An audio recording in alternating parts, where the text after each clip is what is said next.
রাজধানীর বাড্ডা থানার গ ব্লকের এই রাস্তা দিয়ে দিনে রাতে চলাচল করেন গুলশান, রামপুরা, তেজগাঁও সহ আশপাশের আরও কটি এলাকার মানুষ।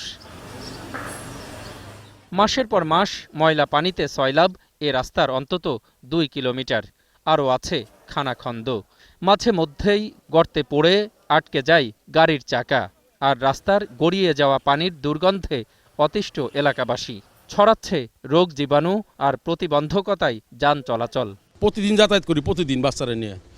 আমি তো একদিন হুন্ডা নিয়ে পড়ে গেছিলাম গাড়ার ভিতরে। মানুষের জুতা খুইলা কাপড় চাপড় উপর দিকে উঠে তারপর যাইতে হয়। মেয়েদের জন্য এটা খুবই লজ্জাস্কর ব্যাপার।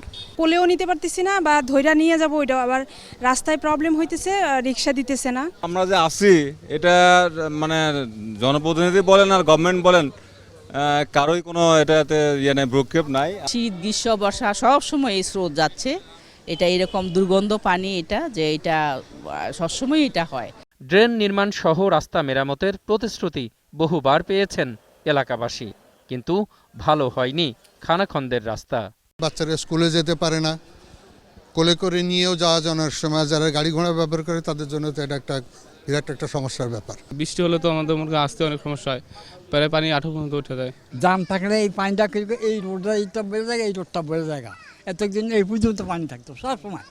এরপর সেদিন আইয়া এই পাইপে মাটি দিয়ে উঠাইছে। সিটি কর্পোরেশনে কয়েকবার যাওয়ার পরেও তারা কোনো করে নাই, বাস্তবসম্মত কোনো কাজ করে নাই। সিটি কর্পোরেশন বলছে ড্রেন সহ রাস্তা সংস্কার শিগগিরই। সড়কটি আমি নিজেও দেখেছি এবং সড়কটির উপরে ড্রেনের ব্যবস্থাটা খুব খারাপ এবং এটি আমাদের তালিকার মধ্যে এসছে এবং এটি টেন্ডার প্রক্রিয়া চলমান আছে। আশা করছি অল্প দিনের মধ্যেই সড়কটি বাস চলাচল উপযোগী হয়ে যাবে। রাজধানীর মধ্য বাড্ডার কুমিল্লাপাড়ার রাস্তার এমন বেহাল অবস্থার কারণে এলাকার হাজার হাজার মানুষের কষ্টের শেষ নেই। প্রিয় দর্শক, আপনার চারপাশে নানা সমস্যা আর ভোগান্তির চিত্র তুলে ধরবে ২১শে টেলিভিশন। এসব তথ্য জানাতে ফোন করুন, এই নম্বরে পৌঁছে যাব। আমি অখিল পোদ্দার, আর ২১শে টেলিভিশনের ক্যামেরা আপনাদের দুর্ভোগ দুর্দশায় সবসময় পাশে আছে। ২১শে টেলিভিশন।